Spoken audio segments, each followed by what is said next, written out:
Today, we're going to demystify a set of rules that, honestly, keep us safe every single day, whether we realize it or not. We're talking about office buildings, hospitals, or even just walking past a construction site. We are diving deep into the world of LOLER. So let's just jump right in with a pretty serious question. You look up at a busy construction site. You see a massive 10-ton crane lifting steel beams hundreds of feet in the air. What's actually stopping that thing from failing? The answer, it's not just good engineering. It's a really strict set of regulations designed to prevent that exact catastrophe from ever happening. All right, so here's our roadmap. First, we'll get into why these rules are so important. Then we're going to decode what the regulations actually say.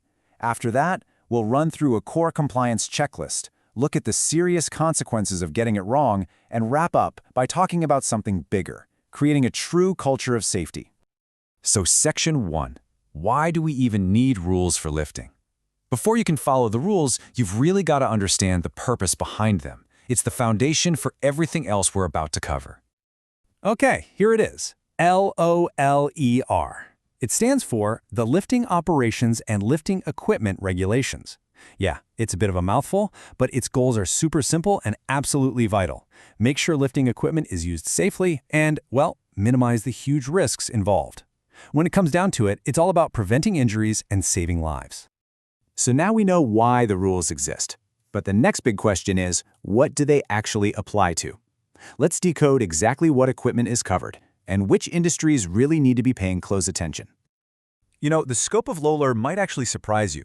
It covers the really obvious stuff, like those massive cranes and forklift trucks. But it also covers passenger lifts. Yep, the one you take to the office, and even patient hoists in hospitals. Now, what's just as important is what it doesn't cover. Things like escalators or simple pallet trucks. That doesn't mean they're the Wild West, of course. They just fall under different safety rules. And this just shows you how incredibly wide-reaching LOLER is. We're not just talking about construction sites here. It's crucial in manufacturing, healthcare, logistics, even your local garage. The rule of thumb is simple. If your workplace uses equipment to lift loads or people, then LOLER is absolutely part of your world. Okay, so if these rules apply to you, what do you actually have to do? This is the practical bit. Let's walk through the core responsibilities. Think of it as your essential compliance checklist. Really, LOLER compliance boils down to 5 key common-sense principles. First, the equipment has to be strong and stable enough for the task at hand. It also has to be positioned safely away from people.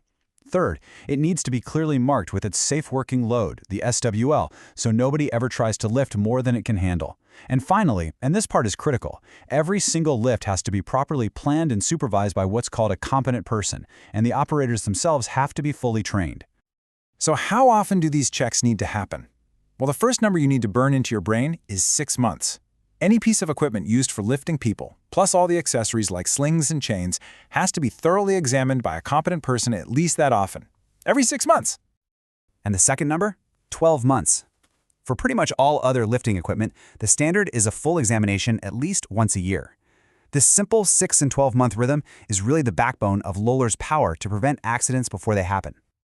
Now, that thorough examination, it's not just a quick look over. It is a formal 5-step process. It all starts with a competent person doing a systematic, detailed inspection, looking for any defect that is or even could become dangerous. Then they create a detailed written report. That report goes to the employer, and if there's an immediate risk, it goes straight to the authorities. The final step is absolutely crucial: keeping meticulous records. This creates a full safety history for every single piece of equipment. Which of course brings us to the big question. What happens when these rules aren't followed? What are the real-world risks? And what are the legal consequences when things go wrong? And let's be blunt about it, the consequences are severe. This isn't just about ticking boxes or paperwork, it's about protecting people's lives. And the system has very, very sharp teeth for anyone who ignores these responsibilities. The Health and Safety Executive, or the HSE, is the enforcer here. Their inspectors can and do show up unannounced. They can issue notices that force you to make improvements or even stop work on the spot. For serious breaches, the courts can impose unlimited fines, and let's be perfectly clear, in the absolute worst cases of gross negligence, especially if someone is seriously hurt or killed, individuals, we're talking directors, managers, can actually face prison time. So what does this all look like in the real world? Well, on a construction site, it means really robust inspections that account for rain, wind, and mud, and crystal clear communication between the crane operator and the team on the ground. But then you go to a healthcare setting, and the focus is totally different, but just as critical. There, it's all about making sure patient hoists are perfectly maintained and that the staff are expertly trained in how to use them safely and with dignity for the patient. But here's the thing. Just following the rules is the bare minimum. To truly prevent accidents, companies need to move beyond simple compliance. They need to build a genuine, deep-rooted culture of safety. A real safety culture, a proactive one, it always starts at the top, with management leading by example. That's what creates an environment where employees feel empowered and safe to report a defect without any fear of blame. It means investing in continuous training that goes way beyond the basics.